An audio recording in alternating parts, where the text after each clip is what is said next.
પહેલીવાર ભારતના વડાપ્રધાન સ્લોવેકિયાના પ્રવાસે પહોંચ્યા છે। 2 દિવસના સ્લોવેકિયાના પ્રવાસે પહોંચેલા વડાપ્રધાન મોદીનું બ્રાતિસ્લાવામાં ભવ્ય સ્વાગત કરવામાં આવ્યું હતું। પીએમ મોદીને સ્લોવેક અંદાજમાં બ્રેડ અને મીઠું ભેટ આપવામાં આવ્યું।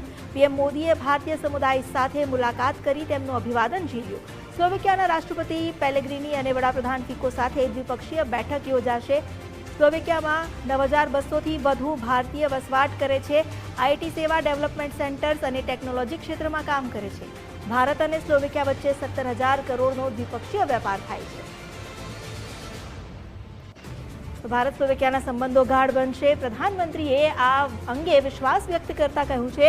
રાષ્ટ્રપતિ પેલેગ્રીન અને પીએમ ફિકો સાથે બેઠકનું પણ આયોજન કરવામાં આવ્યું અને આ બંને દેશો વચ્ચે સંબંધ વધુ ગાઢ બનશે તેવો વિશ્વાસ પ્રધાનમંત્રીએ વ્યક્ત કર્યો છે। પહેલીવાર ભારતના પીએમ જે સ્લોવેકિયાના પ્રવાસે છે અને તેમનું ભવ્ય સ્વાગત પણ કરવામાં આવ્યું। સ્લોવેકિયન અંદાજમાં તેમને બ્રેડ અને મીઠું ભેટ આપવામાં આવી। આ ઉપરાંત ત્યાંના સંસ્કૃતિની પણ તેમણે ઝાંખી મેળવી। ત્યાં સંગીતમય રીતે તેમનું સ્વાગત કરવામાં આવ્યું। ભારતીય સમુદાયે પણ પીએમ મોદીનું અભિવાદન ઝીલ્યું અને તેમને ખૂબ જ હાર્દિક ઉમળકાભેર તેમનું સ્વાગત કરવામાં આવ્યું। અહીં સ્લોવેકિયન લોકોએ પણ તેમને વધાવી લીધા અને પ્રધાનમંત્રી નરેન્દ્ર મોદીને સ્લોવેકિયન અંદાજમાં બ્રેડ અને મીઠું આપીને તેમનું સ્વાગત કરાયું।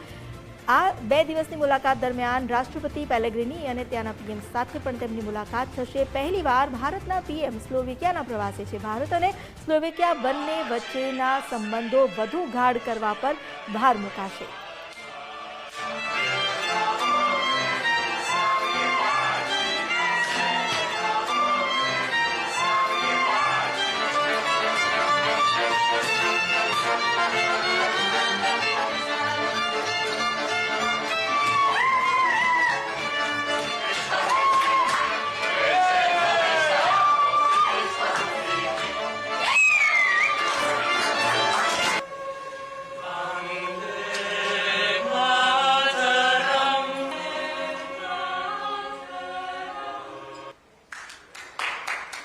Excellent.